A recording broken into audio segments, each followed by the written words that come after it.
Welcome to Book Time with Ryan. I am Ryan, and today I will be doing a comparison between a book and a movie. I wasn't sure what to name this because they have different names. I'm going to go with the movie name. The book that I just finished reading and did a review for, so check it out, is In God We Trust, All Others Pay Cash. And that book is the inspiration and kind of framework for the movie A Christmas Story, which is a classic. I love the book. I really liked the movie, and we just had Christmas. This is New Year's Eve. We just had Christmas. That movie, I think, on some channels was on all the time. Like, it would finish and then start up. The next thing on the time slot was Christmas Story, and it may have been like that for a week. I don't know. The narrator for the movie is Jean Shepherd, who was the author of the book. Now, I want to give you a little bit idea about the book, and then what I think I'm going to do is just go through some of the really kind of standout scenes in the movie and just compare them to how they were portrayed in the book, if they were portrayed in the book. Does that sound good? Does that work for everyone? Because that's what I've been thinking about on my drive home. Okay. The book is Ralph, our narrator, main character of the movie. He is working for some kind of publication out of New York City. And he travels home in Indiana to cover how life is progressing in the Rust Belt, in a mill town. This is a mill town. Pretty close to Chicago, pretty close to the Great Lakes, Lake Michigan. So he gets to his old hometown and he goes to Flick's Tavern. Flick's Tavern is run by Flick, who is his buddy and was his buddy growing up. And they haven't seen each other in a long time, and they just catch up. The entire book is basically them. It almost alternates between chapters of old stories and chapters of them together at the bar, where Flick is the bartender and they're just catching up. So, you might say, hey, do you remember blah, blah, blah? And then they'll say, oh man, she, did this, whatever. And then they go back to a memory from growing up. The book covers a lot of Ralph's life, including when he was done with high school, some inappropriate things that happened when he was younger, but it covers a span. Like, he was attracted to his 6th grade teacher, what he did in 2nd grade, what he did, I think after graduating, maybe. So it covers a lot. The movie, A Christmas Story, I believe really only covers 2nd grade year, and especially around Christmas. We have the lead up to Christmas, the weeks before Christmas, preparation for Christmas Day and Christmas break, winter break, and Christmas. It's a Christmas story, so what happens on Christmas? One of the big things is Ralph wants his Red Ryder BB gun, air rifle. All right, so the book has a number of scenes that are from the movie. The movie also has some scenes that aren't in the book, and the book has a lot of scenes that aren't in the movie because they happen in different time frames, different periods. All right, so let's just go through some of the things. Number 1, Red Ryder BB gun. Does that exist in the book? Yes. You'll remember in the movie, he constantly wants the Red Ryder BB gun. Everyone's telling him he'll shoot his eye out. And then it ends up there in the corner behind something. And he gets it. He's so excited. He has these ideas of him protecting the house. The movie goes into more detail, more of an illustration of him protecting it from Bad Bart. But the book doesn't. But you do get that constant refrain of, you'll shoot your eye out. Although his mom originally said something like, you'll shoot one of your eyes out, or something. It's a little different. But Santa says it when he goes to Santa. His teacher says it when he writes a report about what he wants for Christmas. That happens in the book. They don't turn into the Wicked Witch and whatever his mom was, a Joker. But he does. She does say, "You'll shoot your eye out." Now you'll remember in the movie, he takes this report in, how he wants to get the Red Ryder BB gun, and he's just so sad because his mom and now his teacher said, "You'll shoot your eye out." So as he's walking home, he gets cornered by the bully and the bully's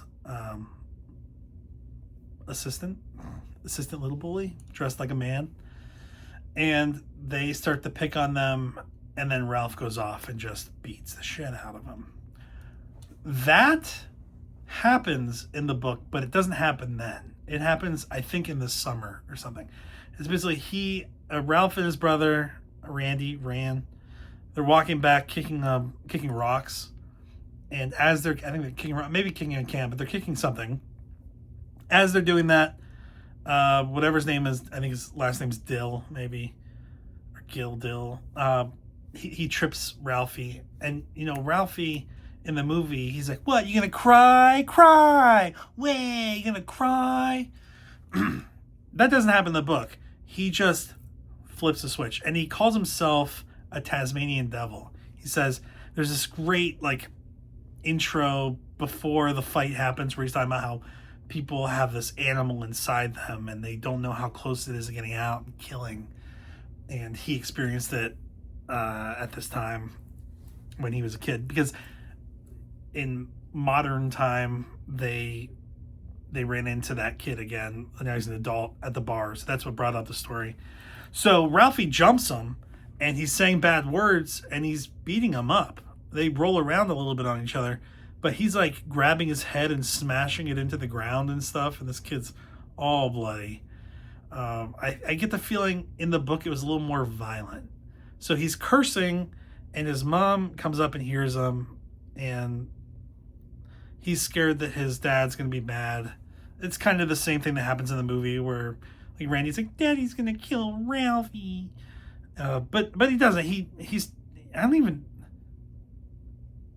I don't think his mom, I'm not sure if his mom even tells his dad. Oh no, she does. She says he got into a little fight, how boys are, kind of thing. But she doesn't go into more of that, and Ralphie realizes that he's going to be okay. Because in the movie, everything's happening in Christmas, right? It's happening in the wintertime. In the book, it's all over the place, different times in their lives. So, the fight, we've covered. Red Ryder BB gun, he gets it the same kind of way. Oh, they open stuff Christmas Eve. He does shoot something in it. It bounces back and hits his eye, and he breaks his glasses. Also happens in the movie. Let's see. Next, leg lamp. If you remember the movie, he's like, I won a major prize, a major award, Fragile. It's from Italy, and you kind of left wondering, where'd this come from? Just one day he's like, it's coming, and then they have this giant box, a big wooden box. In the book, it's actually, I think about chest high, maybe 4 feet, and it's cardboard. But you find out why he won it, and you don't get that. You don't get that in the movie. In the book, there's all these. This is Depression period, and there's all these kind of write-in contests in newspapers and magazines, and there's one about sports. It's identify either the face or what they did, and it's a multi-week process where you keep looking at the test, and then they narrow it down more and more and more to a smaller group of people, and it's for $50,000, but there are other prizes too. And Ralphie's dad wins an award. He doesn't know what it is, but it comes, and it is a leg. They think it's a statue, and they realize, oh, it's a lamp Now, if you know, in the movie, it's a fairly sexy leg. In the book, it's sexy, but it's also voluptuous. It's a woman who's had plenty to eat, is what they kind of say, and it's the logo. The leg is a logo for this pop company, this Coke soft drink company, who sponsored the competition.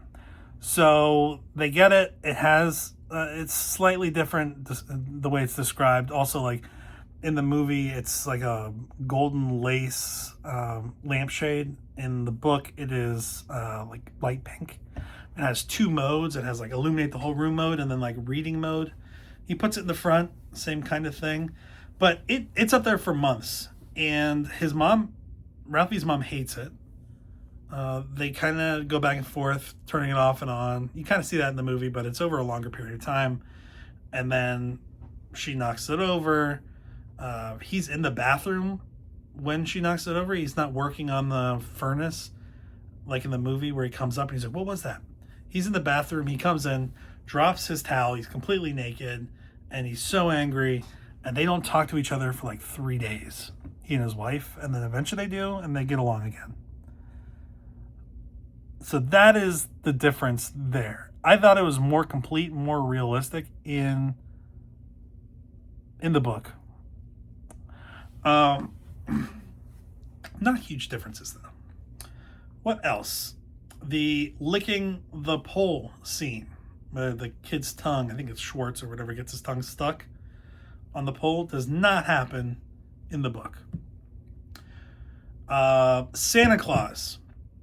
In the movie, they're dressed. So in the movie, they go to the department store. It's not the same department store as in the book. The movie, I think, was filmed in Cleveland partially, and then some scenes were in Canada, and the book takes place in Indiana in a fake town. But they're in a department store, and they're going to talk to Santa, and it's kind of like they're waiting forever in this long line. In the movie, I think they're elves, although there is reoccurring themes with The Wizard of Oz. In the book, the reoccurring theme, including what the people are dressed up as in line, the elves are actually dressed up as Snow White, although they have blonde hair. But they're dressed up as Snow White. There's kind of this reoccurring Snow White must have just come out, so it's seven Snow White and the Seven Dwarves, and that's the theme. He goes up to the top. You know, it's still kind of the ho ho ho thing, but he just kind of freezes and says, like they want to keep him going, and he says he's happy with the football, and then he's like, no, I want this thing, the Red Ryder BB gun, and then Santa's like, you'll shoot your eye out, and he feels horrible about that.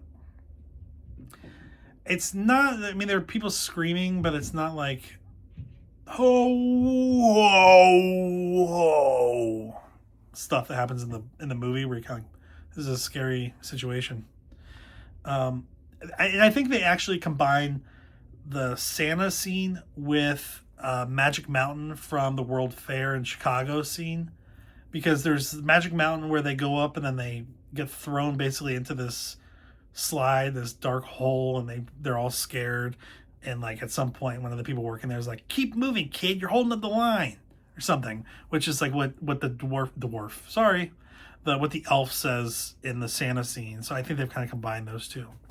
In the movie, you'll remember that Ralphie's aunt makes him pink bunny PJs. In the book, they are just slippers. Not quite as bad. Pink bunny slippers, but not the whole thing. No washing his mouth out with soap. He curses when he gets in the fight, which you also see in the movie, but there's no fudge scene where he's trying to work on the side of the road with his dad and the lug nuts get hit and he goes, fudge. That doesn't happen. And there's no, he had his mouth washed out with soap at some point in the book, or he recounts that he had it done, but it's not something that happens because of that incident from the movie. It's completely left out. We kind of miss out on the whole gift giving thing, which I thought was really funny from the book. Some of the presents that are given out that Ralphie got, like Ralphie got Randy a Zeppelin blimp. There's a whole kind of chapter about picking out presents and stuff and how important that is for kids. You don't really see that in the movie. I'm worried that I'm like just forgetting parts of the movie now. And it was on just like 50 times. The false teeth, comes from a candy store, which you don't really see in the movie, but at some point the false teeth come out and then they have to give them to their teacher. That's when they're second graders. It's all second grade. I got from the movie, you're not really sure what his dad does. You find out a little bit more. His mom used to be a flapper dancer, but you don't get to hear a lot about that. I feel like the mom and dad characters are a little less hard. At least the dad is a little less like grumpy hard all the time. And sometimes you see it in the movie, but you get more stories in the book where, he was with his son and it wasn't just like, how dare you kind of thing. Almost like that, changing the tire scene, but it not ending in disaster. I think there's so many things that happen in the book that don't happen in the movie. Stuff about fireworks and this kind of fireworks disaster. His dad running a fireworks booth for the 4th of July. The marching band, the sousaphone, and their drum major. His crush on his 6th grade teacher. Going out on a blind date with, I think, Schwartz. And his girlfriend. You miss out on a lot of that. But I mentioned that there's kind of this recurring theme during the movie of Wizard of Oz. I forget when that came out, and in the book it is Snow White and the Seven Dwarfs. The movie was done in 1983. The book was published in 1966. The book covers a number of different periods, but especially covers the Great Depression and their kind of time through the Depression in Indiana. And I don't really know. I get the feeling that what you're seeing in the movie is later. It's not the 30s. But I don't remember enough about like the cars and stuff for like being able to pick out what era a car is. So that doesn't really help out very much, does it? So there's a lot of things in the book that aren't in the movie. There's not as much in the movie that's not in the book, just some details or scenes that are fleshed out more, made kind of more exciting. But the book read like the movie. The narration of the movie sounds like how the book is written. And I like them both. Like you can watch the movie and then read the book, and the book is not ruined at all. If you read the book and then watch the movie, not ruined at all. You can do both. I think they both are nicely standalone, and I like them both. I think one's a classic, and the other one is also a classic. Just one I didn't know about. So that's it here. Last day of 2025. I will see you next year.